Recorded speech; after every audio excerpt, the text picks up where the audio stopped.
Douglas Lummis.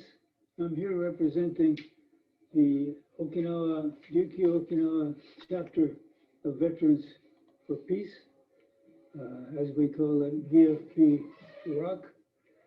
And I'd like to introduce my two friends, both of whom live in the city of Nago in northern Okinawa, the same city where the Japanese and U.S. governments are trying to build a new U.S. base.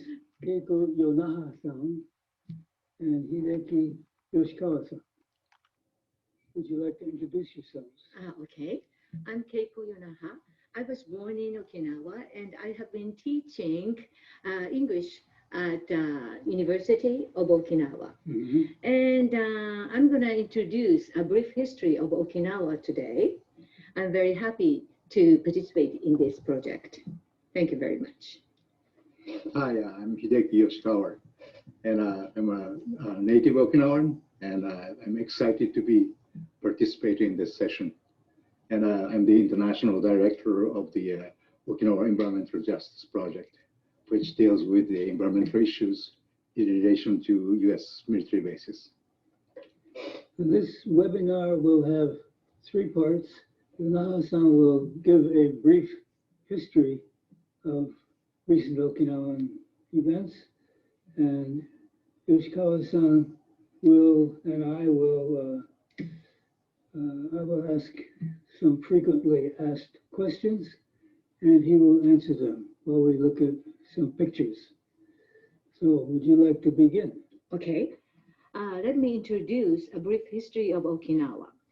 I put the title as Island Seeking for Peace. Okinawa is about 4,800 miles away from Hawaii. It's an 8-hour flight. Okinawa consists of 160 large and small islands, including 49 inhabited islands over a vast ocean area. And Okinawa was called the Ryukyus from the 14th century to 1879. Thereafter, it was incorporated to Japan and referred to as Okinawa. As you see, it is made of several larger islands of Okinawa, Miyako, Yaeyama, including Yonaguni and others. Today, Ryukyu Islands refer to the whole chain of islands and not just the main island of Okinawa. Okinawa main island is the largest among them, which stands about 70 miles from north to south. This is a brief history of Okinawa from ancient times to 15th century. Early human remains discovered dating back to 32,000 years ago. 300 BC, development of villages. 900 to 1314, international trade with neighboring countries in Asia. 1429, unification of Ryukyu Kingdom at Shuri Castle. 15th to 16th century is called Golden Age. In 1816, the British ship Lyra, returning from a visit to East Asia, made a brief stop at St. Helena. There, Captain Basil Hall and the other officers were introduced to Napoleon, who was imprisoned there. They described the various countries they had visited, and he was especially interested in the kingdom of the Ryukyus. But when he learned that the Ryukyu people had no weapons, he was upset. Without arms, how do they fight? Hall replied that they do not. As far as he knew, they had not had any wars. Napoleon again cried out, "No wars." Clearly, he didn't believe it. But it was true, or largely true. It was in the 15th century that King Shoshin had ordered all swords collected and deposited at Shuri Castle.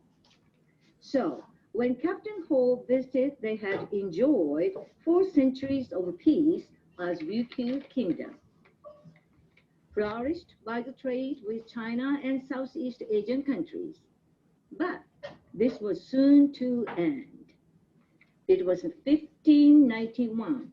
Thus Toyotomi Hideyoshi, then the top of Japan, ordered Satsuma, now Kagoshima Prefecture, and Ryukyu to prepare their soldiers for Korea invasion and threatened if Ryukyu didn't follow it, it would be Ryukyu to be conquered.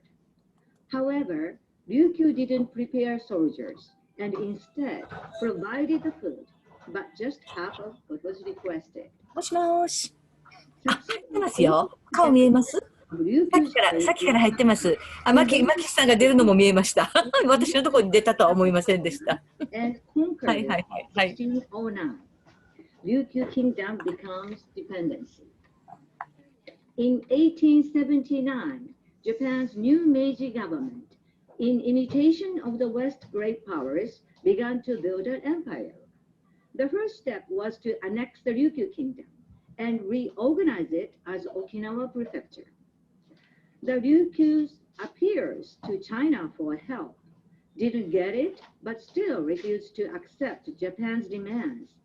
Especially they could not accept Japan's stationing a military garrison in Okinawa. They argued that they had gotten along just fine with no military force and had enjoyed a century of peace. As historian George Carr put it, a military garrison established now might attract the hostile attention and action of foreign powers with which Ryukyu had no quarrel. Far from protecting the islands, a garrison would make war more likely. The Japanese ignored this argument and established a garrison there against the people's will. And of course, what the Okinawans had feared in 1879 was just what happened in 1945. By that time, the small Japanese garrison had grown into a massive military presence. In the Pacific War, to destroy the military presence in Okinawa, the U.S. staged a huge landing operation that became the Battle of Okinawa, called by the Okinawans the Steel Typhoon. The bombardment from ship and aircraft destroyed virtually every artifact of Ryukyu, Okinawan culture and industry. From Shuri Castle to the people's residences, to their fields and orchards and harbors. Between a quarter and a third of Okinawan people were killed. The survivors were left homeless. Under U.S. military rule, Okinawans become stateless people. Under U.S. extraterritoriality, GIs who committed crimes against Okinawans either found not guilty or simply transferred back to the U.S. San Francisco Peace Treaty enacted April 28, 1951. Japan regained independence, but Okinawa remained under the authority of U.S. government. Celebrated in Japan as the day sovereignty was returned, remembered in Okinawa as the day Japan gifted them to the United States. Okinawa's Day of Humiliation. Having defeated the Imperial Japanese military, the U.S. began its own occupation of Okinawa. First, it took over the Japanese bases and made them its own. It started building new bases, confiscating farm and village land with the method of Okinawans vividly called bayonets and bulldozers by oppressing the resistance of residents. The present U.S. Marine Corps Air Station at Futenma was one of them. In detail, from 1945 to 1972, Okinawa was governed directly by the United States military. Okinawans had no nationality and therefore no passports. A Ryukyu government, including an elected assembly, was established, but its decision could be vetoed by the U.S. military commander. With the infrastructure destroyed in the bombardment, and with so much of the farmland turned to bases, many people had no choice but to take jobs serving the military on or off the bases. During the Korean War, the Vietnam War, the Afghan War, and Iraqi War, many Okinawans felt terrible about being forced to be complicit in wars against the people with whom they had no quarrel. In this picture, Okinawans who are against U.S. military bases and Okinawans employed by the U.S. military stand facing each other. And it is clear that even though these young Okinawans were working on U.S. side, their minds are with the people who are against the U.S. military. In 1972, Okinawa returned to Japan, and people celebrated it, believing that they can enjoy peaceful life without bases. However, it was betrayed. Result, now Okinawa, 0.6% of Japanese territory, bears 70% of U.S. military facilities in Japan, up from 11% in 1953. In 1953, mainland Japan, 89%, Okinawa, 11%. Due to the anti-U.S. military base movement in Japan, U.S. military facilities were moved to Okinawa, which was under U.S. occupation. So, in 1972, at the time of the reversion to Japan, mainland 46% and Okinawa 54%. Even after the reversion, there was no improvement in the situation of Okinawa. On the contrary, the situation got worse. In 2017, the ratio is mainland 30% and Okinawa 70%. Also, base-related crimes and accidents are still rampant in Okinawa, and environment damages are injuring our health and our daily life. As you see here, there are many reasons why having U.S. military bases is a burden for us. Crimes, accidents, such as jet fighter crashes, and various kinds of pollutions. We briefly looked back the history of Okinawa from a political viewpoint. Let me touch upon its culture. Okinawa originated martial art, karate, which used mainly hands as weapons. It's the martial art not to attack, but to protect yourself. The characteristic lies in the spirit of an attitude to avoid a fight. Sanshin is a musical instrument. In Japan, samurai warriors decorated swords in tokonoma and alcohol as the most precious things. In Ryukyu, samurai decorated sanshins as the most precious ones. Even in Okinawan War, it is said that some people ran from place to place with sanshins. What can we do to make the situation better in Okinawa, in Japan, and in the world? Ahagon Shoko, called Okinawan's Gandhi, quoted the words of Jesus.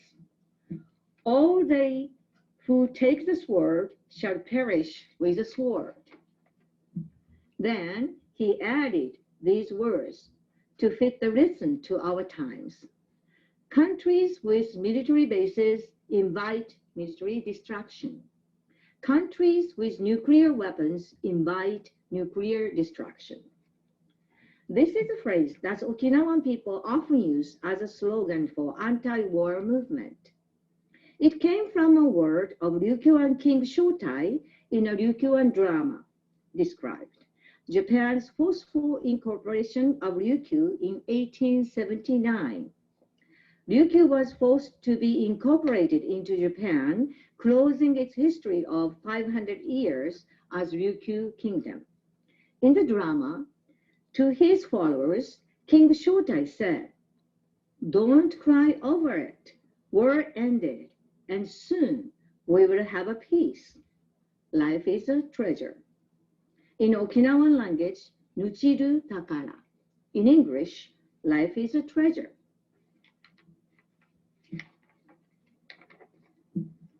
Thank you very much for listening. Now we're going to move to the second phase of the webinar, frequently asked questions. There are certain questions that people really almost always ask about Okinawa. And the first one, question number one, Yoshikawa-san, is what is the situation right now with the bases as a whole? Okay, as you can see on the screen, this is the map of Okinawa Island. The bases are colored and they occupied 15% of Okinawa's main island. Of course, they've taken the best land. And everyone in Okinawa knows these statistics. Okinawa comprises 0.6% of the Japan's territory, but it bears more than 70% of all of Japan's US bases. Okay, and then question number two, what do you mostly want Americans to know? What's the most important thing you want Americans to know about the Okinawan bases? Well, there are so many things, but first of all, these bases were forced upon us Okinawans by the US and Japan. And Okinawa's permission has never been asked. And when Okinawa gives its opinion anyway, it is usually ignored. Next, a lot of people ask this, don't the bases actually protect Okinawa from China and from North Korea? Well, in our opinions, or in my opinions, bases don't protect you from attack. They invite attack instead. We know that from our history. We have no quarrels with China or North Korea. If either country ever attacks Okinawa, it will be to destroy the US bases here. And we Okinawans will become so-called the civilian casualties. Okay, everybody turns into collateral damage. That's right. Yeah. But aside from the question of war, isn't this also true that Okinawa is economically dependent on the bases? Well, that was true right after the war. Our infrastructure was smashed completely, and our best farmland was confiscated. People have to survive any way they could. That included working on military bases and for military people. But not anymore, though. Now, US bases hinder Okinawa's economy. Whenever a piece of base land is returned, the income from that area just goes up, sometimes by a factor of 10 or more. Here's the, in this slide, here's what Naha City's Shintoshin section district looked like when it was a base. And what it looks like now is on the right side. So on the left, there's the base with all its lawns and open spaces.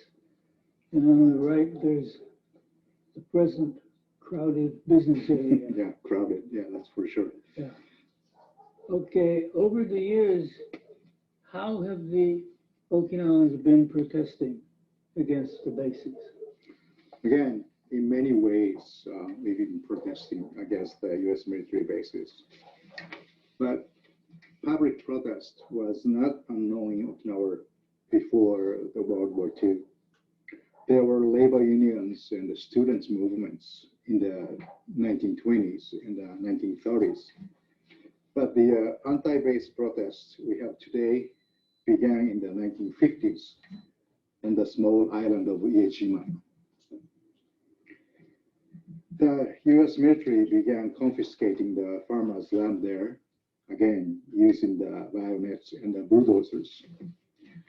For good measure, they bulldozed and burned their farmers' homes.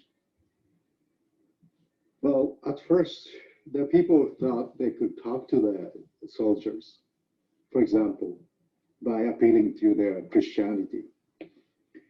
And this is the moving picture of the protesters on the Iejima Island. The words on the poster express a Christian sentiment.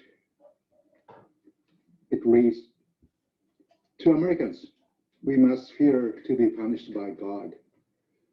We are great friends as brothers and sisters, and God always will be watching our act. We live to do good without contradicting against God's way." But this had no result. So they carried petition to both the US military and the Ryukyuan government at that time. This also had no result. So they organized what they call a beggars march, taking their case to every town and the village. And this developed into an all-island struggle. Next photos will show samples of some of the forms the anti-base movement has taken since then. Okay, this photo shows the gathering of a base workers union in 1969. As you can see, so many That people. was a lot of workers gathered in one place. Right. Very impressive. And in addition to making a typical labor union's demands, the union also opposed the Vietnam War at that time. And that was in spite of their base employment. Aside from actions by unions or organized villages, have there been spontaneous actions? Yes, there's been. In 1970, Koza City experienced Okinawa's only riot or uprising. The occasion was another military hit-and-run accident. But the local rioters were very careful, burning only cars with US military license plates. And where possible, they spared those owned by black GIs, and that they made sure that all occupants got out before they set the car on fire. So there were no deaths, no lootings, and some people say that's proof of Okinawa's pacifism.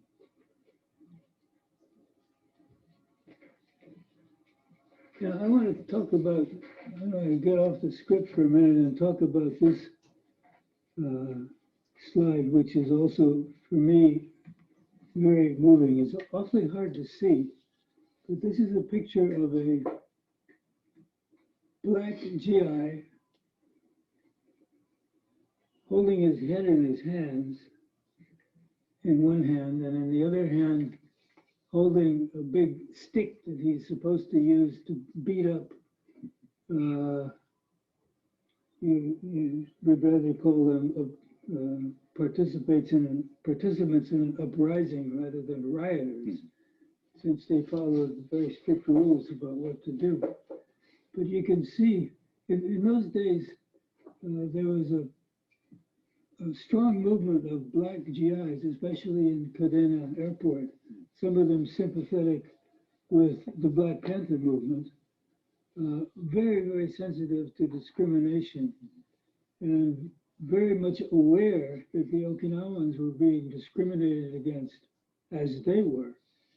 And you can see this guy who found himself doing duty as an MP, military police. His whole body says, "I can't do it. I can't do it anymore. I quit." And he's in despair at being put into this position. It's a very historical moment, an interesting historical moment. And a great photograph, I think, don't you think? Yeah, I think it's a great photograph. And I have a friend who is black, and his father was stationed in Okinawa, and he grew up in Okinawa as well with my friend. So he he talked about the experience of being discriminated against. And we often talk with each other our experience. So this picture really tells a lot to me.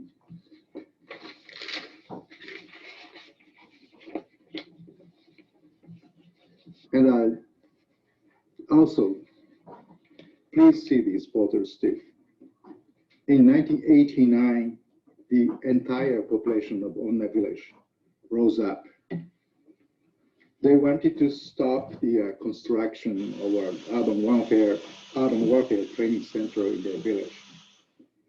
It was also to stop the use of their sacred mountain as a live firing range. Do you know the main tactic they took to stop? Their tactic was for the whole village to sit down in the road, occupy the road, and stop the truck, as you can see in these photos. Yeah, I understand that that big tower shown in the previous slide was built so that they could look inside the construction site and see if construction was going on. And they were actually spying. That's They right. didn't have drones in those days. Yeah. But amazing thing is, this tactic worked, so the construction stopped. This is where we learned that sitting works.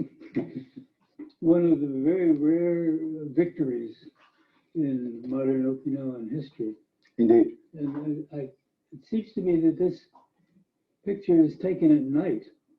So I think, as I've been told, they would sit in from like 4 o'clock in the morning to keep the trucks from coming in early.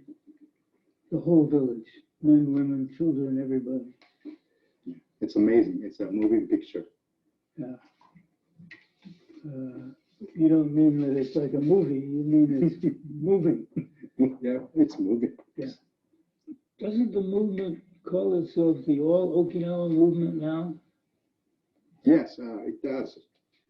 And this movement traces its origin to this horrible incident that took place in 1995. In that year, in 1995, 3 GIs kidnapped an elementary school girl and raped her. That infuriated all Okinawans, progressive, conservative, non-political, or whatever. An all-Okinawa prefectural gathering was organized, and 85,000 people attended it. And you can see this, the photo here. And the US and the Japanese governments tried to placate this anger by saying that they would shut down this dangerous Marine Corps air station at Futenma and small portions of other existing bases. And Okinawan people had high expectations. But then the government said that they would move Futenma to Henoko in northern Okinawa, just 23 miles away. That really made people angrier still. This photograph of these 85,000 people is recording a historical moment. This photograph became world news. I've talked to people from Europe who, when you say Okinawa, that's the only thing they know about it, because it was in the newspapers at the time. 85,000 people on this small island, and given the population, that's a huge number. Okay, now is the Henoko issue then the main issue for the anti-base movement today? Yes, and that really makes us hungry because, instead of reducing Okinawa's bases, it's just building yet another one. And again, making the decision without consulting Okinawa and just insulting. And putting 70% of Japan's bases in this tiny Okinawa, I think it amounts to a form of discrimination.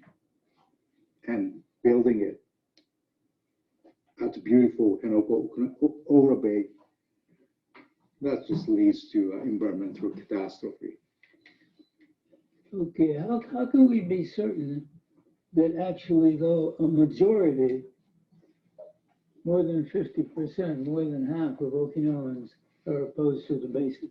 There are many ways we're opposing this Henoko constructions, through referendums, through elections. So few Okinawans have ever positively supported the bases, but some have been resigned and voted conservative.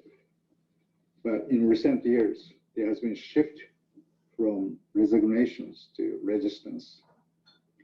In 1997, Nago City, we had a referendum on the base project, and majority opposed it. And in 2014, anti-new base Onaga Takeshi was elected as our new governor. In 2018, after Onaga died of cancer, Tamaki Deni was elected on an anti-base platform with a 63% of the vote. And last year, in 2019, we had a prefectural referendum, and the real result was 72% against the base, and only 19 supported. And since then, the Okinawa has sent 2 anti-Henoko representatives to the national diet. So it tells that Okinawans do oppose the construction plan, this construction. However, after each of these elections or referendums, Japanese governments just announced to the press that these results will be ignored. That really makes us angry as well. And the person who made the announcements each time was the person who was Chief Cabinet Secretary, Suga, who is now the Prime Minister. Right. So he's very accustomed to saying no to Okinawa. That's right. So we have a big fight in front of us with Suga as our Prime Minister. Okay, can you tell us a little more specifically what are the problems about this plan for a base? Well, there are many specific problems, I think, with this project. First of all, I would say this area of Henoko-Ura Bay is one of the richest biodiversity areas in Japan and probably in the world, as you can see in these beautiful photos. And Henoko-Ura Bay covers only 10 square miles, but it's a habitat for some 5,300 marine species, that including 262 endangered species like the dugongs, the marine mammals, and the blue corals. And that's almost as many as the 7,000 marine species found in Hawaii's Marine National Monument, which is in size equal to like 58,000 Ora bays. So you can see this, how rich biodiversity that Henoko-Ura Bay has. It's an incredible statistic. But is it certain that the construction will damage this habitat? Well, the Japanese government says it won't, according to their environmental impact assessment studies. But damage has already occurred. As you can see in the photos here, mud is leaking and the coral is dying and the vital currents have been altered. And the dugongs, our cultural icons and Japan's national monument, has been driven out from the area. But it's not only just the bay though. While carrying out this Henoko plan, the Japanese government is also constructing 6 new helipads in the nearby Yambar forest. And amazingly, the half of that forest has been nominated for UNESCO's World Natural Heritage. Nominated but not accepted, right? Not accepted. Yeah, we were really worried about the presence of the training area, and also this construction of new helipads would provide some problems for the nomination process. But anyway, the helipads themselves destroy forest land. But also this tilt rotor ospreys, also known as the widow makers, that use these helipads, damage the forest just by hovering over it. I want to show you this video. You can see this one. So these ospreys send down a powerful hot downwash that shakes animals out of trees and dries the damp greenery. This is all very much concerning to people who care about the environment, but isn't it pretty hard to get the U.S. Congress or the U.S. Department of Defense to care at all about environmental destruction in foreign countries? Yes, yes, but it's not impossible. For example, a group of Okinawans and Japanese and U.S. citizens filed a lawsuit against the DOD in a U.S. federal court for the protection of the dugong, that marine mammal. It was hard-fought battle, but the court ruled that the DOD has the responsibility, and the court ordered the DOD to conduct environmental studies. And the DOD actually conducted the studies. After all, DOD and the US government are legally bound to avoid such damage. But there are aspects of the project the US government or DOD would see as against US national interest, if only they would pay attention. For example, safety. Okay, what are the safety issues? Okay, for starters, there are 2 active earthquake faults beneath the construction site, as you can see in this map here. Who would want to build a base on the active fault? And also, currently sitting on this active faults is this ammunition storage facility, which allegedly housed the nuclear weapons in the 60s. It's really amazing to think about ammunition storage sitting on this active fault. And please take a look at these illustrations. This construction site violates DOD's height regulations too. This illustration shows how the DOD rules applies to the Enogu construction site. The horizontal surface line, as you can see here, that marks the maximum height allowed to any structure near the airstrip. You can see many buildings and the transmission towers exceeding that limits. And here, the towers look like wire snares designed to bring down the ospreys. We also hear that the construction itself is running into what? Construction problems, engineering problems. Yes, the big problem now is the sea bottom. Soil tests found beneath the airstrip site on Ora Bay a thick layer of slime. Okinawans call it mayonnaise problem because it's so fragile. The sea bottom is so fragile. So this means the Japanese government had to abandon its original construction plan. Now, before building any seawall on the Ora Bay side, they need to farm out the sea bottom. That will delay the project at least like 5 years. and the construction budget has been tripled. 5 years at least. At least, yeah. Can the Department of Defense, are they willing to wait that long? We don't know.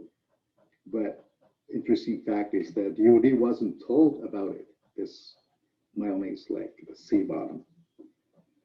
For at least 2 years, Japanese government kept this problem secret. I would like you to show this film clip.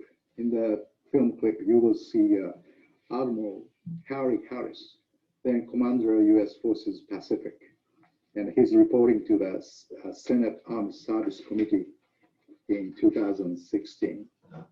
Yesterday, can you just give us an update on what more we should be looking at doing or helping our allies, particularly with regard to Japan in terms of the Marine redeployment there? Right. And so we have this relationship with Japan in Okinawa. We have an obligation to defend Japan, and they have an obligation to provide us a place from which to defend them. And Okinawa is one of those critical places where we must be in order to meet our treaty obligations to defend Japan. A few years ago, through a lot of increasing tensions over the years, Japan asked us to move our forces out of Futenma to someplace else. And our response to that is, sure, you build a new place and we'll move our forces there. And that's a simplistic view, but that's how we agreed to move from Futenma to the Futenma replacement facility, Camp Schwab or Hanoko. And then in that process, we agreed also to relocate 8,000 to 10,000 Marines out of Okinawa. And from that, you have the Guam piece, the Hawaii piece, and part of the Marine rotation forces in Darwin. You have all that, which is a follow-on to once we start moving Marines from Futenma to the Futenma replacement facility. The challenge we have is to get the build done on the Futenma replacement facility, which is Japan's responsibility. That's their obligation to us. And right now it's slowed. It's about 2 years, a little over 2 years late. It was going to be done by 2023, and now we're looking at 2025 before that's done. And then that's when the big movement of Marines from Okinawa to Guam and Hawaii would take place in the 2020s. So I believe we have to continue to fly and operate out of Futenma and continue to work with the Japanese as they start to build the replacement facility at Hanoko, Camp Schwab.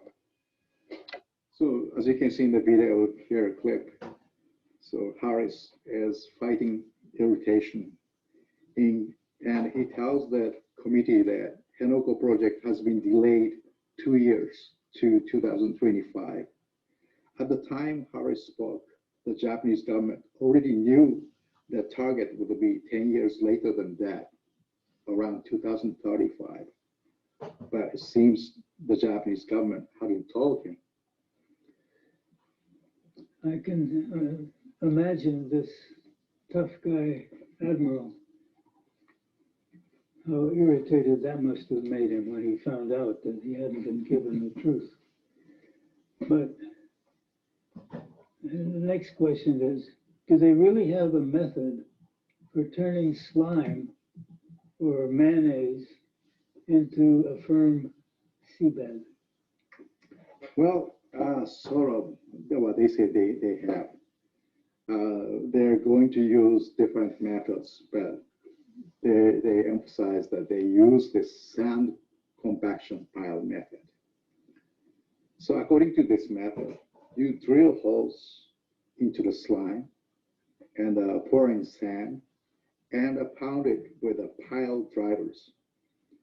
So to solidify or obey that operation will have to be repeated 71,000 times, or 71,000 pile will be implanted with each pile like 3 or 4 feet in diameter.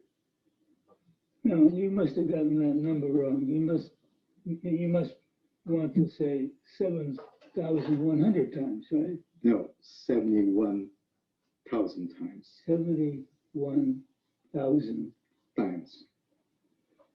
sand piles. Right. It's crazy. Okay, okay, if you say so. I guess it's the government that is actually saying so. It does sound crazy. Does it actually work? Well, the government say it worked at the Kansai International Airport in the mainland Japan. The trouble is that Kansai International is famously sinking into the sea. The terminal building there is kept level with a hydraulic jacks, and that its tarmac is asphalt, so the cracks can be quickly smoothed over. But planes do fly in and out of Kansai International, don't they? Well, yes, yeah, they fly there, but Henoko's troubles never end. At present, okay, the technology for doing what they need to do doesn't just simply exist. Henoko's slime extends down to 300 feet below sea level, but the deepest any existing drill can go is 230 feet. So the best they can do is to make a somewhat hard layer down to 230 feet. Beneath that will be 70-foot layer of plain old slime. Whatever they do, the runway is going to sink, and it's going to sink unevenly, which means it's going to crack and warp. Not at all a safe place to fly airplanes. How will that affect the runway then? Well, according to the DoD regulations, runways, like all roads, needs to be graded so that the rainwater doesn't collect on them, but drains off to the sides. The slope all along the runway should be uniform, with the grade being around 1%. But if there are differences, aircraft speeding down on it will sway dangerously from side to side. In the regulations, the rule that no grade change appears often. This is in the rules published by the Department of Defense, right? That's right. No So, grade change. no grade change, right. However, as you can see in this Japanese government documents here, the part of the runway that will be built over Ora Bay will sink a little bit every year. The part built over solid ground will not sink. So this uneven setting will produce just a kind of a grade change that is forbidden in the DoD's regulations. Will endanger pilots, passengers, and the local residents as well. Let's go back to the previous graphic. No, the next one. This is a little hard to understand. This is a cross section, as if the curved red line on the left-hand side is the tarmac seen as a cross section from the side, so that the rain will flow off on both directions. That's what they're talking about. Right. And it has to be exactly the same grade all the way up and down the airstrip. Otherwise, yeah, the airplane will sway back and forth. It'd be very dangerous. Yeah. And then the next one, I take it that each of those lines is how much it's going to sink. That's right. In 1 year. Right, according to the this is a Japanese government's documents, so that means they admitted that ground will sink each year. Yeah. So if it sinks, it's sure to crack and sure to be uneven. So it's a bad job. Yeah, it's scary. I mean, like, I'm not sure whether it's going to be really usable for military purposes. Okay, and this leads to the obvious next question, which is, given that they're wildly behind schedule, at least a decade more, wildly over budget 3 times what they estimated, admitting that they're unable to build anything except a flawed product, and maybe not able to build one at all, why don't they quit? That's a good question. That's what we want to know the answer for it too. A private builder would have quit long ago. But this is the Japanese government, and the government needs to save face. It's unbearable for the Japanese government to admit it, that they can give the U.S. what it asks for. That they can't give the U.S. They can't give the U.S. what it asks for. Mhm. And it is also unbearable for them to be seen as being defeated by the Okinawans. But also, even if the base is not completed, the companies still get paid. When the bubble bursts, no companies will go bankrupt. The Japanese taxpayers will pay. And many Japanese politicians have connections with those companies. Connections mean that they make money from those companies. I think so, yeah. Yeah. So, Okay. and even some people believe that when it is finished, this airport is finished, construction is finished, the actual user will be the Japanese self-defense forces, not the US military. So the question DOD and the US Congress should ask is this: how long must they play along with this boondoggles if the point is to save the faces and line the pockets of their Japanese counterparts? So that's where we stand today. The shallow areas where the soil is firm are being filled. The deep areas are not. The Japanese government target is the mid-2030s. Others say the mid-40s if the sea bottom can be solidified. Never, if it can't. The daily sitting at the gate of the Camp Schwab continues. And also kayak protesters are on the sea protesting against the constructions. And the protests are often occasionally suspended because of the coronavirus pandemic. But with or without sitting or protests, the construction is not going well.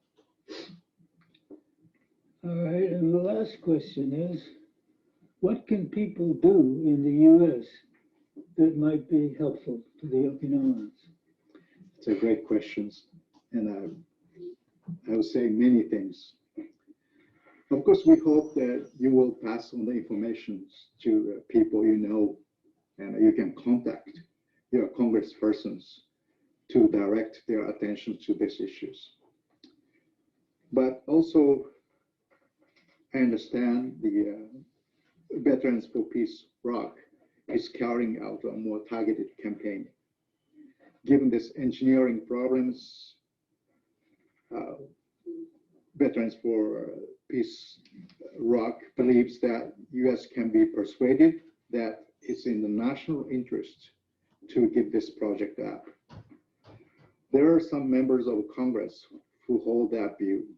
If enough of them send a request to the General Accounting Office, the General Accounting Office will do investigations of the Henoko project, and all the problems will be brought to light. So to that end, the Veterans for Peace ROC, I think it wants to renew the letter writing campaign they began 2 years ago. So please watch for more information in the national VFP newsletters for details on how to generate letters. And finally, I just would like to express my sincere appreciations to the VFP's members and their support for a struggle against the Enugu-based constructions. And these photos says it all. It's the photo of our Veterans for Peace members coming to Okinawa. They participate in sitting in front of the Camp Schwar and hustled by the Japanese police. But this gave us encouragement to keep on our fight against the construction base. This photograph was taken during the first delegation, the VFP delegation to Himiko. And if you look carefully, you folks will probably see people that you recognize. Oh yeah, there's Mike Haynes, and there's Tarak, and there's a lot of others that you know. That takes us to the end of the frequently asked questions. Now we'd like to turn to the questions that you folks have in your minds after listening to this. And Ms. Kawasan, thank you very much. Thank you. That was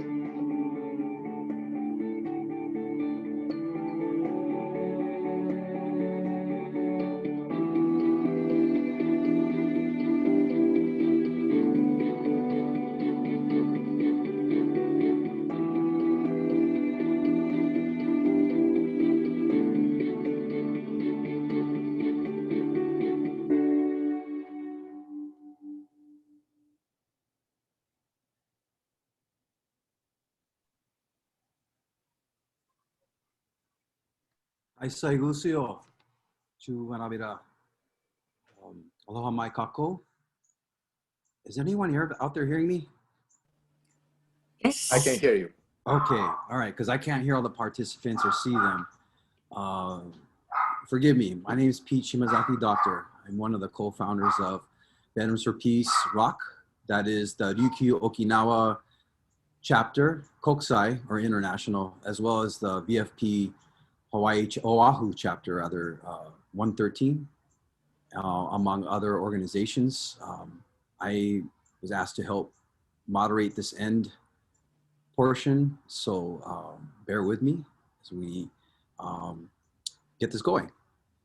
First, I would like to, if I may, thank everyone that's come out here, and then in future there should be a recording available. So this is also goes out to those who are checking this out in another time.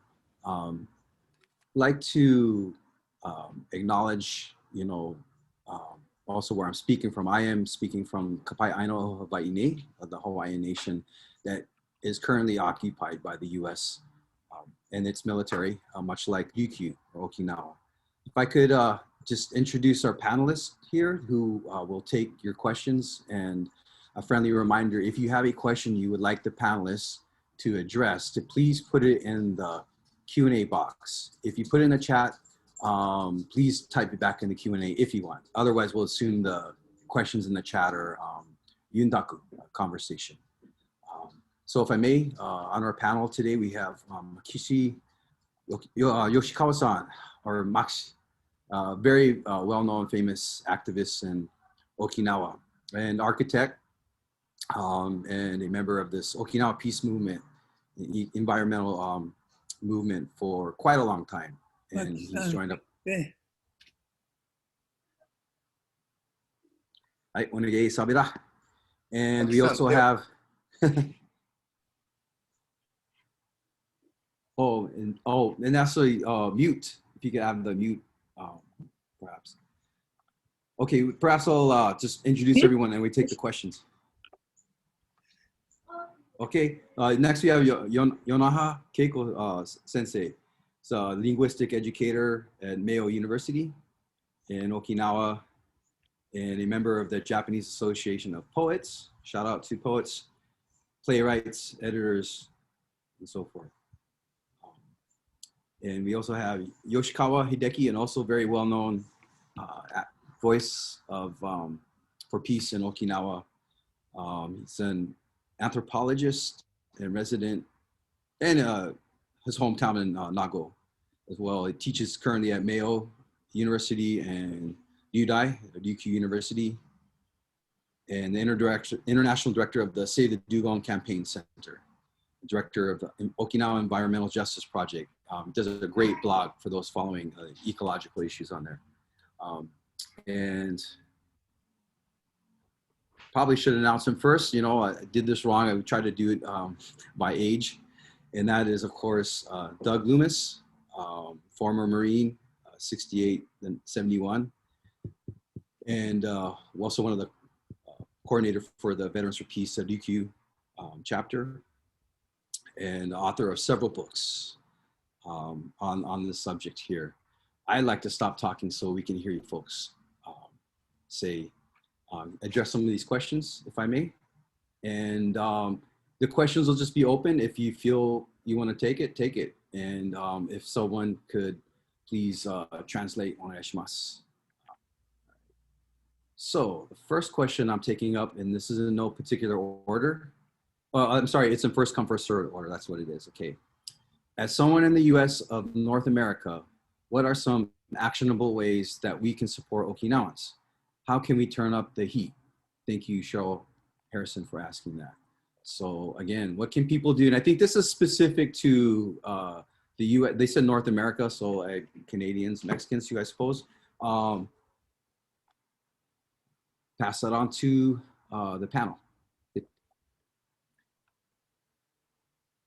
If someone could address the action we have at the end of this, or associated with this talk here.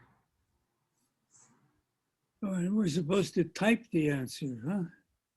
No, please, it's on live, they can hear you. But actually there will be a link, so that will be posted in the chat of a couple ways that folks can help out. But if you want to tell them a little bit about that, Doug, please, or any of the other panelists, please. Yes, Is it a question to the people in the US or to the people in Okinawa? You know, what in can in the US, okay, in North America. I got it. Let me give a brief answer, and we'll give a longer one maybe. First, there's a question prior to that Pete skipped over. How's my dear friend Shimabukuro Fumiko? Shimabukuro Fumiko is the kind of patron mother of the sit-in at Nago, at Henoko. She's 90 years old. She has a special chair, and she is greatly respected by everyone. And I can tell you, she is just fine. She goes there at least every week, and is very much respected and very healthy, and 90 years old. What can you do to support Okinawa? One of the hopes of this, doing this webinar is to move to the next phase, as Pete said, of the letter writing campaign that we started 2 years ago. The thing is that the US government seems to be ignorant of what's going on in Okinawa. And there are many things that are not in their interest that are happening there. And the things that Yoshikawa-san described about the mayonnaise sea bottom, the cracking tarmac, the horrible environmental destruction, the violation of height limits, and the fact that it's going to take 10 years longer than they think it is. the thing is that if we tell the US government stuff like that, they won't believe it. It needs to be confirmed. And the best way to confirm it would be a GAO, Government Accountability Office, survey. The GAO, the Government Accountability Office, is attached to the US Congress. They will do an investigation if the Congress or some members of the Congress ask them to. Not if we ask them to, but if the Congress does. So people living in the US, if you write to your Congress representative and ask them, explain it and ask them to ask the GAO to do an investigation. The GAO is the most nonpartisan, fair branch that there is probably in the US government, other than maybe the post office. They're very, very good. And this could have a real effect. So we have prepared a letter to your congressman. The way it works is you put in your zip code and it automatically forwards letters to the Congress members representing that zip code. As you know, Congress people will not read or take seriously letters from anyone else except their constituents. So we're going to make this available to you. And if you can simply fill in the form, 3 letters will go out, your 2 senators and your representative. That's one thing you can do. Of course, all the other stuff, writing to other people, joining demonstrations, educating, all of that, of course, is very, very helpful. And it gives people in the US great energy. Pardon me, it gives people in Okinawa, people doing the sit-ins every day, great encouragement to know that there are folks in the US moving on this issue. Okay, that's too long an answer. I'll shut up. Thank you, Doug. And I just, sorry to interrupt, but that link here you're mentioning to everyone is posted in the chat room. So I advise if you could click on that to take you to the place where with a few clicks, you can submit letters. Now, that is specific, yes, to those with the US citizenship. But I want to add something. I went online to try it myself and it didn't ask me for a zip code. So if you're outside of Okinawa, let's say you're an Okinawan citizen and you want to try to voice your voice since it's your land, right? It's the Okinawan land it's being occupied by foreign militaries. That if you want to voice your concern as well as a person that's being personally impacted on that, by all means. But that was a question someone asked about specifically folks in the US. Before I respond with another example, is any other panelists want to mention other things folks can do?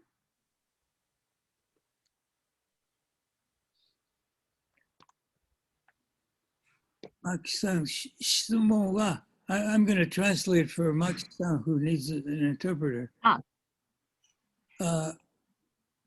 質問はアメリカ、沖縄以外の人は連帯するためにどういう活動をすればいいんですかという質問。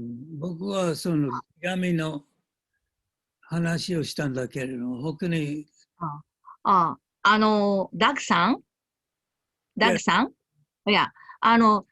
The first question that I asked was, is this question is for the people in Okinawa or is for the people in the United States? That what I mean, what I meant was, is this question is asked to the people in the U.S. or Okinawan? That was my first question. But you people said, it is a question toward the people in the U.S. So I didn't translate it because it is not the question toward the Okinawan people. But Doug-san, now you are asking to Maki-san, Okinawan, that question. So I just wonder, Well, if I could jump in here, because I just got asked to moderate. Yeah. Maybe there's other questions Makishi-san could address. And by the way, again, everyone, including Doug, I am just looking at questions in the question and answer dialogue. Another action that folks can take, because people just want to know, what can we do to help Okinawa? And most of the people listening are outside Okinawa, and listening in English language. So there is, I'll keep this short, February 23rd, the Berkeley City Council will be hearing a resolution in support of Henoko. And there should be a website link that's up, will be posted, if not already soon, that similar to the other action, folks can click on it and it'll take you to a letter writing model of which you can modify or simply click and send. And that one, while it's highly encouraged folks in the Bay Area and Berkeley, those are the folks that really need to take action on it the most as constituents. I would add that it is possible for folks outside of Berkeley, and that includes folks in Okinawa, if they want to write as well their feelings about why other cities like Berkeley should support the people of Okinawa. マキさん、今の話分かりましたか？バークレー市で、辺野古を支持する決議がなされましたよね。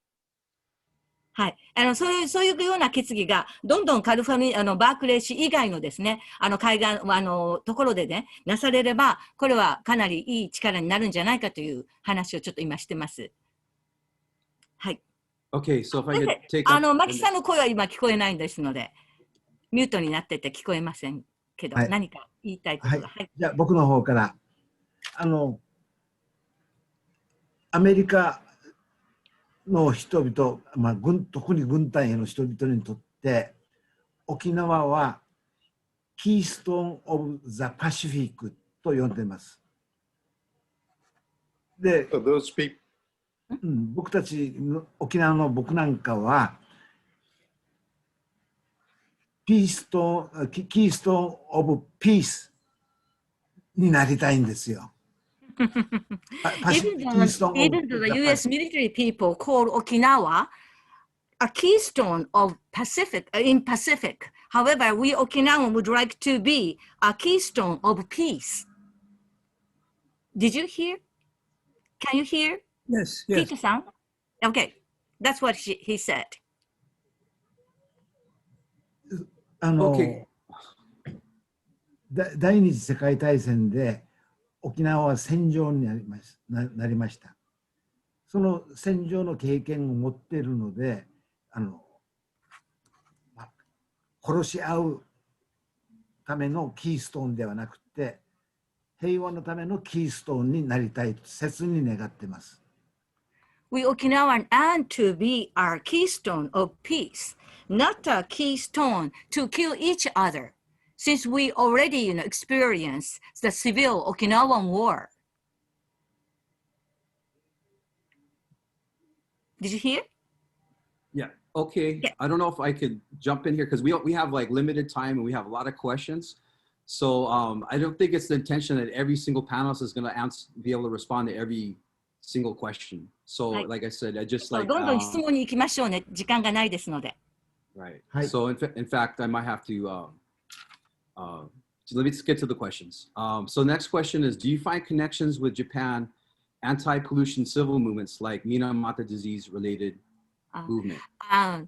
For this question, is it okay to answer from me? Sure, of course. Because, Minamata problem is different from this kind of, anti-war. Because that is a pollution problem caused by the, factory industrialization, So different kind of, environmental problem. However, we can connect to the other organization, US-based or, SDF-based related, contamination of the environment. That kind of, anti-military base group, which also oppose the environmental destruction. That kind of group we can connect with. So we should, I think, Pakistan know this kind of organization. I don't know, but. Well, if I could add to that, I used to live in Kumamoto briefly, and where Minamata happened. And for those who don't know, it was an industrial, it was one of the, known as one of the first industrial diseases, from industrial pollution. And where it's different is that, mentioned as an environmental movement, the relationship to the movement is just caring for the environment, which, one does not have to be there for care about that environment. For example, I don't live in Antarctica, but I could still care about it. It still affects all of us. But how it's different, how Yanaha Sensei put it is, it's political. The pollution situation in Okinawa is completely optional. It's unnecessary because it's strictly a political source of pollution. That is the military bases. Whereas in Minamata, it was a commercial industrial plant, that makes products for profit, which is, it has an economic and an industrial concern versus a political one. Thank you very much for clarification. If I could jump to, I don't know how many questions, and maybe I need to check in with the host, the web host here, is how much time do we have to do this? If I could ask. Okay, we'll just keep going until I get it. I'm sorry, I didn't realize I was on mute. Y'all were scheduled till 6:30, but I think you could go on for as long as you all want to. Okay, well, maybe if we could, in consideration of folks watching, try to keep them briefer than longer. The next question, how does Japanese Defense Forces play into the continued destruction and or future use of the base?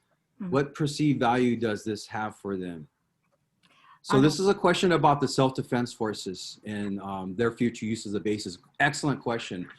I'd like to pass, take it. 今の質問は、自衛隊がですね、将来どのようにこの米軍基地を使っていくのかという、この自衛隊に関する問題ですね、質問ですね。どれぐらい自衛隊がその問題に関与しているかとかですね。先ほど言いましたけれども、沖縄を軍隊のキーストーンにするんじゃなくて、平和のためのキーストーンにしていく。国同士が喧嘩をするのではなくて、平和のための活動をする。そういうふうな活動を国と国との間でやっていけば、自衛隊という人を殺すための訓練をする必要はないし、そういう組織を作る必要もないと思います。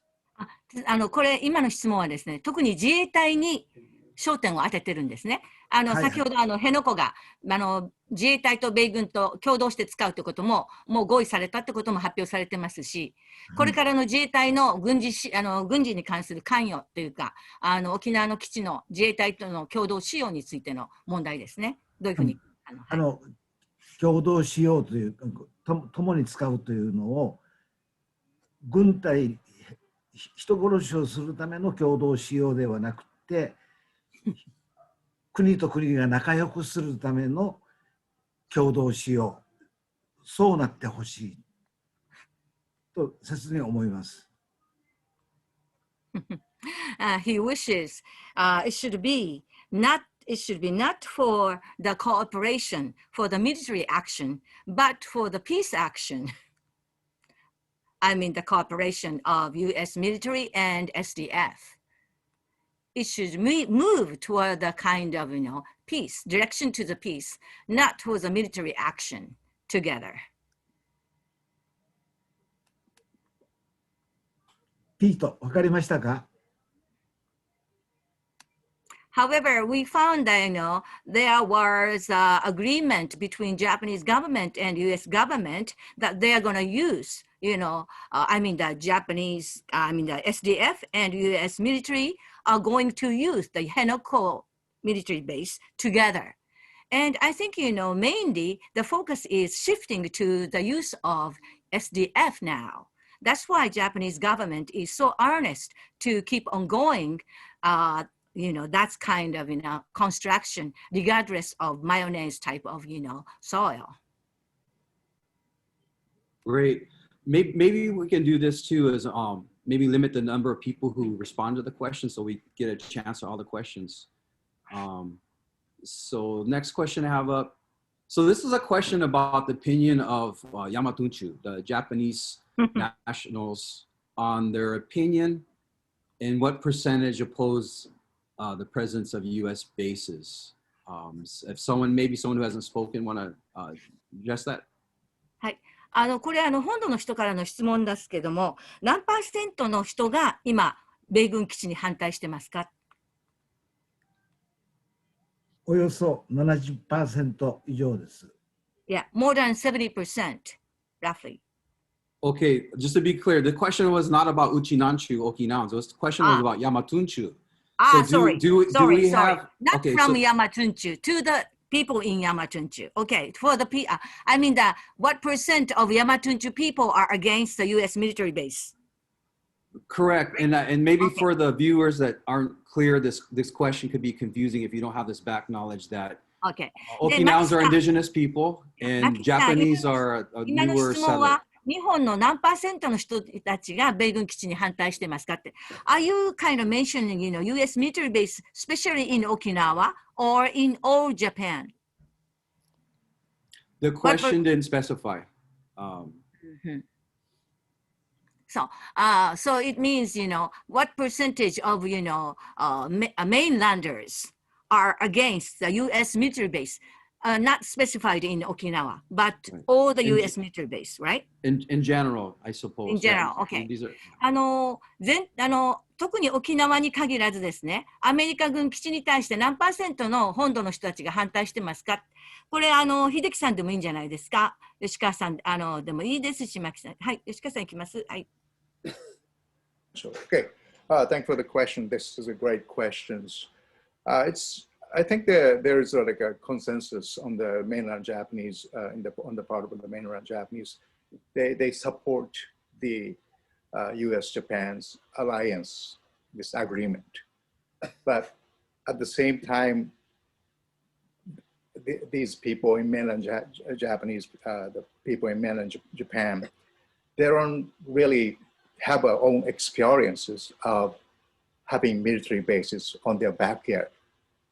So it's really hard for them. I mean, from my Okinawan's perspective, it's really hard for them to form any kinds of opinions about the realistic opinions about the presence of military bases. So that's my kind of take. But again, many people, actually majority supports according to the newspaper opinion polls, the majority supports the U.S.-Japan alliances. Okay.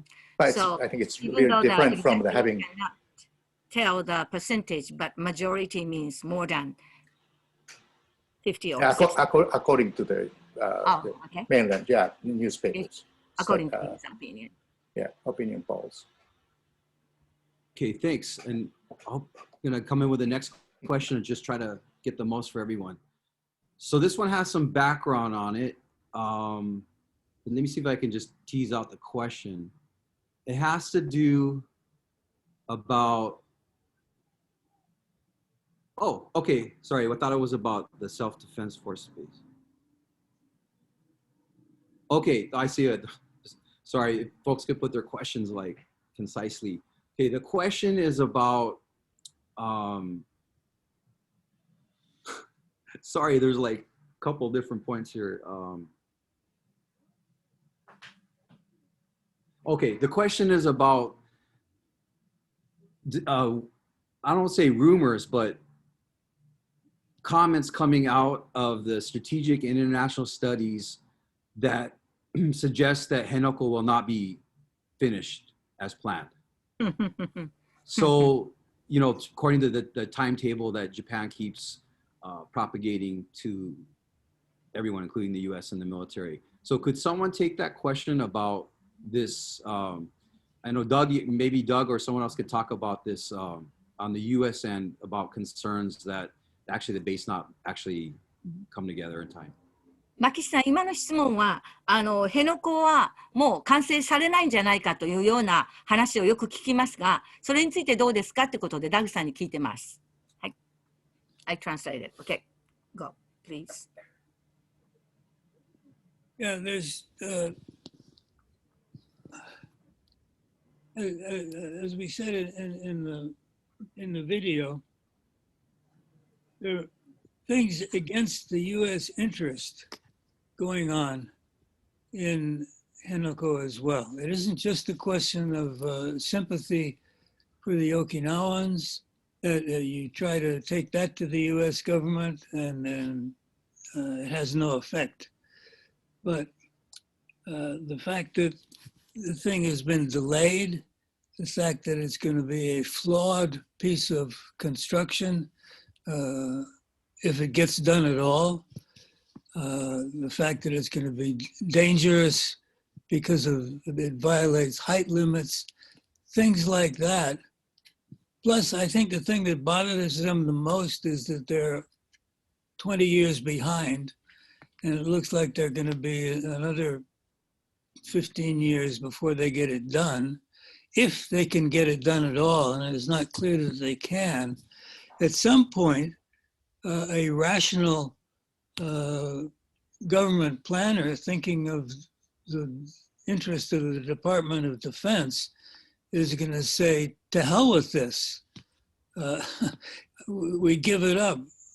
This is not going to work. That can really happen. And interestingly, I go to the sit-in about once a week. Now that we have COVID, it's sort of not gathering, but before that and after COVID calms down after that, there's a sit-in every day, 5 days a week. And I go about once a week, and you'd be amazed how optimistic the sit-in people are. People who look at the thing from afar often say, oh, poor Okinawa is going to lose. You can't win against the US and Japan combined. But the people in the sit-in who are actually going there, some of them every day, are the most optimistic people you'll meet on this earth. They're absolutely certain that this base will never get done. And there are some voices inside the US government, inside the Congress, and inside among government advisors who agree with that. We're beginning to understand it can't be done.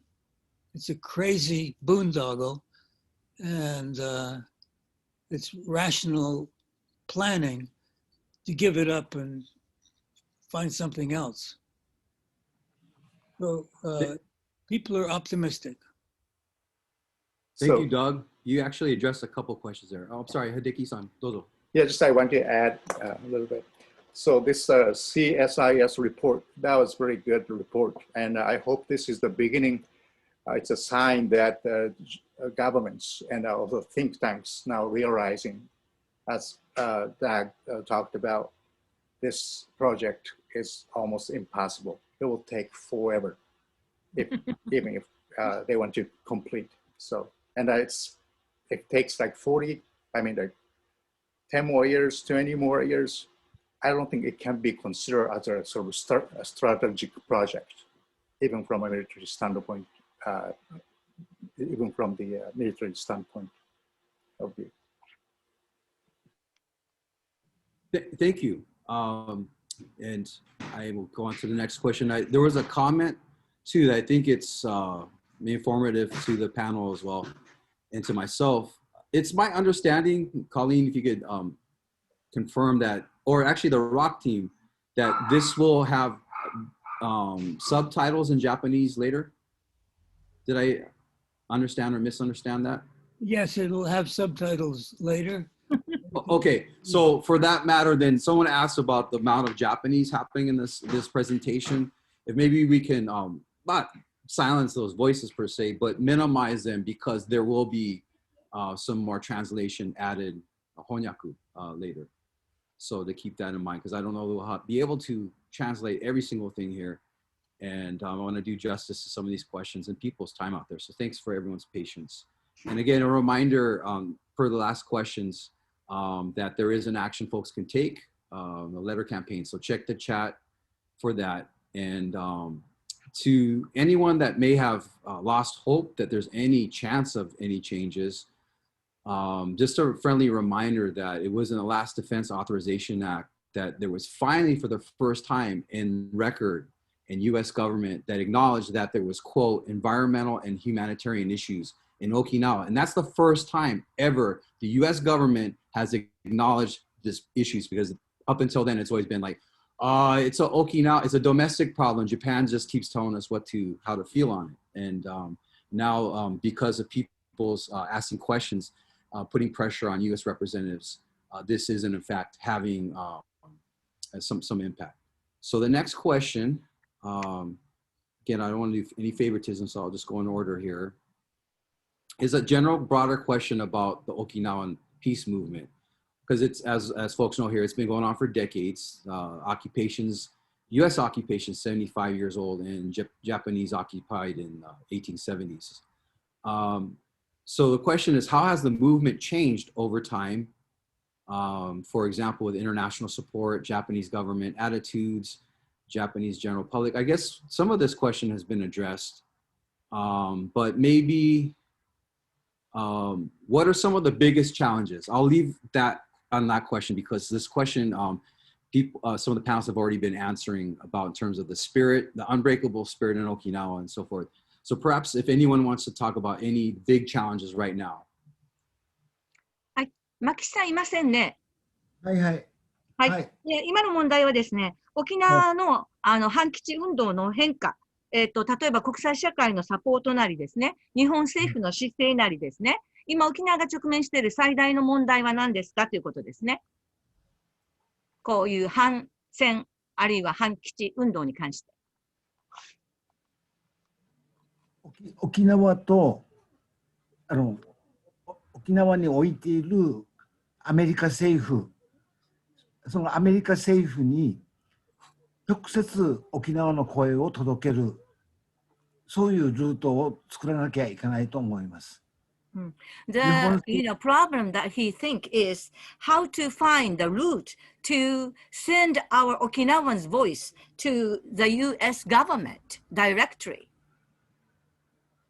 We are struggling to find a way to send our voice to the U.S. people, to the U.S. government directly, not through the Japanese government. 辺野古のことで言いますと、辺野古の地盤がマヨネーズのようなふにゃふにゃした地盤なので、滑走路が凸凹になります。滑走路が凸凹になるということは、アメリカの若いパイロットたちの命の危険につながります。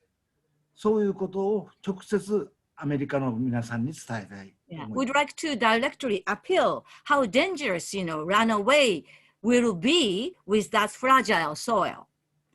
It's threatened the people and U.S. military soldiers, people's life, with that kind of, unsafe Henoko base runaway, especially. If it was built, over the fragile soil, it threatened the U.S. people's lives. We should kind of, appeal that to the people in the U.S. too. で今回のようなこの VFP のウェビナーのような機会をもっともっとたくさん作って、直接アメリカの国民に訴えるようなこともできたらいいなと思います。I wish, with such kind of action like webinar, through that kind of, project, we'd like to send our voice directly to the people in the United States. By increasing the chances of this kind of meeting, webinar. Thank you. I having to jump in because I'm being notified. We're gonna try to wrap up in the next 10 minutes, okay? So I'm sorry, we're not gonna be able to get to all the questions, but let's try to get to some of them. And if I could, in the interest of time, address this next question, keep it short, and then respond because yeah, I don't think I'm gonna be saying much beyond this. So the question is, in summary, is a question about is Shimanchu, Ryukyuan, Ryuchu sovereignty, independence required to address this issue? And if I may, in the interest of time, I'll say a couple things about that, maybe more than a couple things. So the situation in Okinawa is there is a small, somewhere no more than 15%, but that's a very high number of folks that in Okinawa that independence, sovereignty, restoring that restoration of the Ryukyu Kingdom nation as needed to address these situations. That's understandable. Look at the crisis over the Senkaku Islands between China, Japan, and now the US military. Had this been, as it originally was, sovereign territory of Ryukyu, which maintained a non-military policy in terms of conducting its foreign affairs, perhaps we wouldn't have this struggle going on. But, you know, the thing is, the person asked about this, right now, the majority of people of Shimanchu, Okinawans, are not focused on independence at this time. And it's, for those of us outside Okinawa, that's a decision for the Okinawa people living in Okinawa to decide for themselves. As for it is that the only strategy? That's a great question. But we have evidence of other places from Puerto Rico, for example, of other regions that keep this short, that have successfully demilitarized and decolonized all around the world, you know, the former colonies. So we know that's possible. Yeah. I had a few more things to say, but I'll just, like, in the interest of time, go to another question. It is true that, you know, during the reversion, before the reversion to Japan, Okinawan people were eager to return to Japan because they suffered enough under the US occupation. However, now, when we look at the, you know, reality, our voice as Okinawan cannot get through to Japanese government, and they ignore our human right. Even though we asked for our human right realization through the peace, you know, constitution, we believe that, you know, by returning to Japan, we can enjoy that, you know, peace constitution. Under that constitution, our human rights will be kind of, you know, secured. However, there is a kind of severe situation we have now. So I can understand that, you know, you know, independent movement is getting kind of, you know, what can I say? You know, their voice was kind of getting to be accepted. However, still, majority of Okinawan people think it's not realistic. Financially and geopolitically, I think they are thinking that way. Even though in our spirit, in our Okinawan spirit, we're eager to have it independence from Japan. However, the realistic situation, it may be difficult. I think, you know, that's a kind of, you know, way of thinking of Okinawan people right now. What do you think about it? Dagi-san and Hideki-san and Maki-san? Before answering that, I see over here on the chat side a good question from Dan Brody. Can we save these questions and answer them, send answers to people later? Because we're not going to be able to get to I see that there's 29 questions under the Q&A, and we've only done a few. Is it possible to save these questions and write up some answers and send them out to everybody? Is that technologically possible? I think it should be. Ali? Yes, I'm grabbing them all now for you all. Great. So that's our Sounds next good. project. We got to answer these questions that we triggered.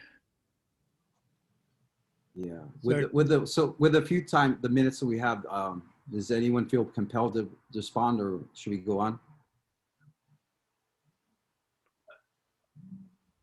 Anyone? Okay. In that case, since it sounds like there'll be an effort to follow up the other questions, we'll see if we can get maybe a couple more in there before we wrap up for just now. Ooh, that's in Japanese. There's one question: what kinds of coalitions exist between Okinawans and other anti-base movements in Hawaii, Guam, Jeju, etc.? It's about international solidarity. ハワイとかグアムとか他の反基地をしているグループとの連帯はどうなんですかという質問でした。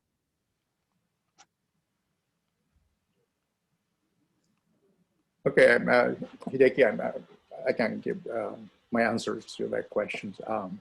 Well, it's been great. I think we have getting a great support and great collaborations with organizations in the U.S.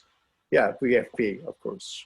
And we have our environmental organizations. We actually filed, Maxi-san and others filed lawsuits in the U.S. Court, with the help of the U.S. environmental organizations. And also we have very good connections with the anti-base movement in Jeju.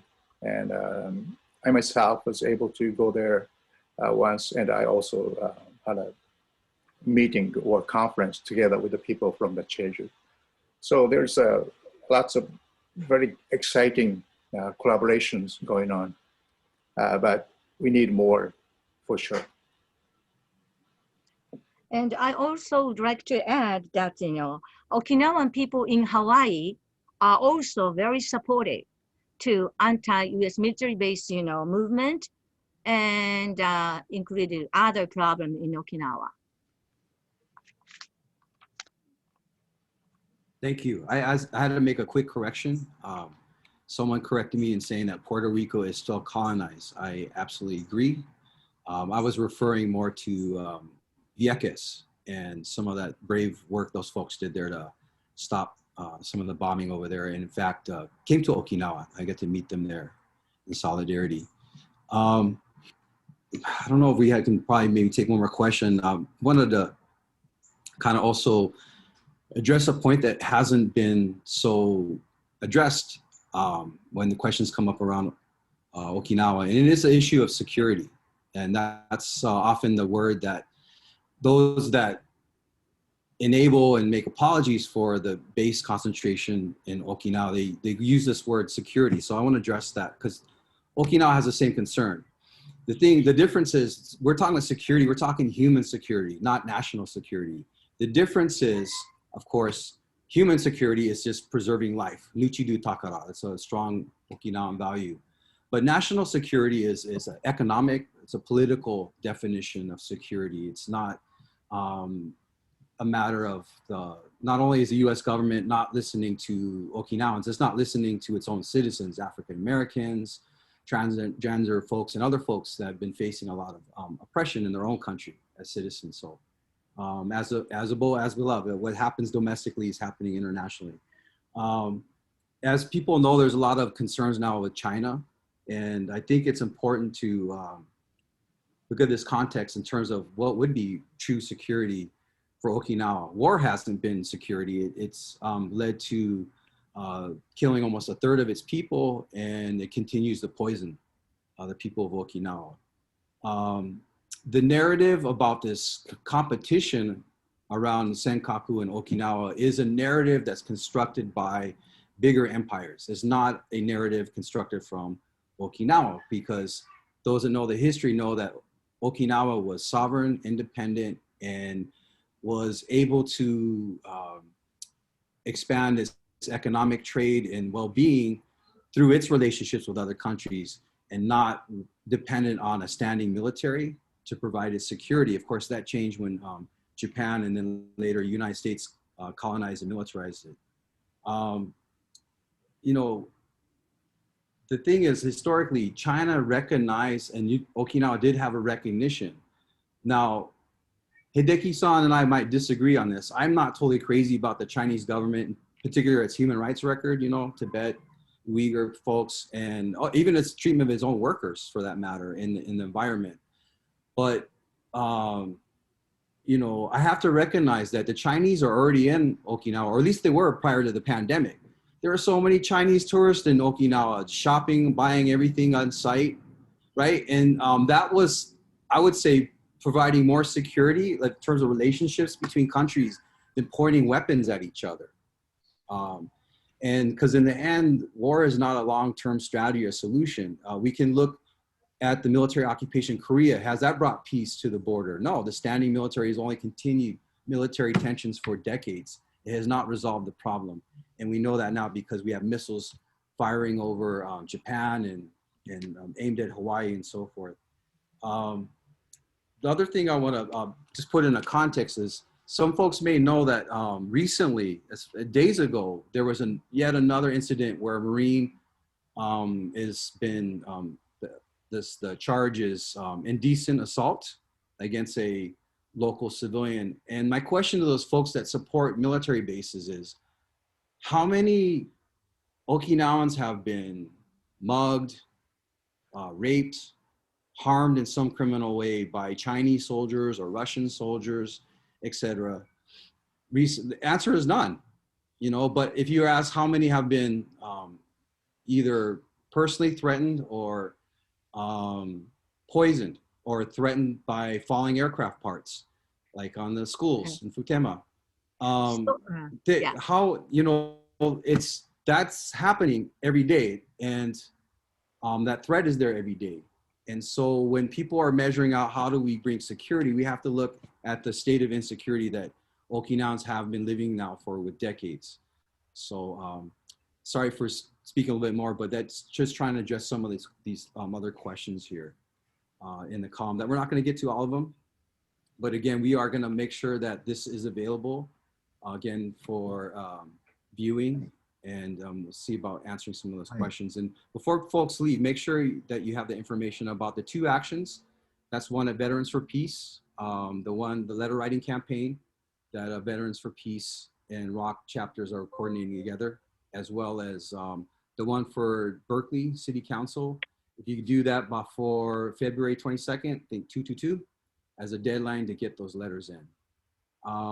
Before, you know, it looks like we better wrap up. So I apologize, and we knew that was going to happen before. So maybe it would be best to just give the panelists an opportunity, if they have, feel compelled to share anything, to do so now before we wrap up here. Okay, so I go first then. Okay, so just responding to what you said, Pete. I think the big question we have is that what kind of East Asia, or what kind of the region we want to live in. So, you know, I want to live in, as Okinawan region, Asia, where they're based upon the principles of democracy, human rights, protection of human rights, rule of law, and justice. And our movements against the Henoko-based construction is like, it's all our democratic voice and the protection of human rights. And we are calling for justice. And these are very, very important issues. So that I think that this region, that include China, North Korea, South Korea, Taiwan, Russia, these regions, I think, should be built upon the principle of democracy, human rights, and justice, and rule of law. That's and we're trying to, we're struggling for. Thank you. Yeah. Yeah. You mentioned about two different kind of security, and national one and kind of people side, right? And the issue now on debate tended to be just focus on the security of kind of national security. And from this kind of view, even from this kind of view, I doubt if, you know, China is a really threat to Japan and Okinawa. We should kind of, you know, kind of study it if it's really threat. Because, you know, all the time, the enemy of Japan was defined by US government. Before, it was Russia. And now it turned to be China. It's always related with the interest of US government. We doubt if China is really want to have a war with that great power of the United States. Even though it's on the development, economical development now, it's a distraction for them. And, you know, the missile launch from North Korea, is it really a threat to Japan? I doubt it either. I doubt it too. So we should kind of, you know, look into this kind of issue if it's really a threat. That threat, where it is coming from, we should seek it. We should seek for it. I mean, study it carefully. We'll find that the only countries that ever really invaded Ryukyu was Japan and the United States. Would someone else like to share? We got Doug and Makishi-san, if some closing thoughts. Just to follow up on what Yoshikawa-san and Yonaha-san said, you can look at it this way. China has intercontinental missiles. We can be sure that those missiles have various programs, computer programs, to send them to different places. We can be sure that there is a program to send intercontinental missiles to Okinawa. If there isn't, the person in charge of those missiles should be fired. That's his job to do that. That's what they're for. But think, what would be the reason what would motivate China to send missiles to Okinawa? If you look at the program carefully, you will surely find that they're programmed to strike Kadena Air Base and Phtemma Air Base and Camp Hansen and Camp Schwab, etc. The only reason for sending those missiles to Okinawa would be to destroy the US bases there.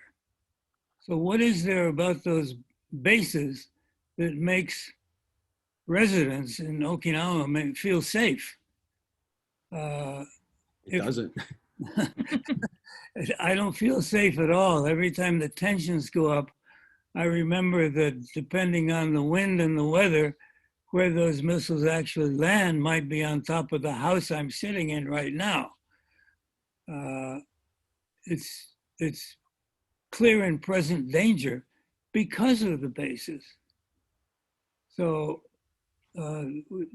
without ever giving up the idea of world peace or regional peace, there's a smaller immediate goal, which is just, if as soon as possible, get those bases out of here.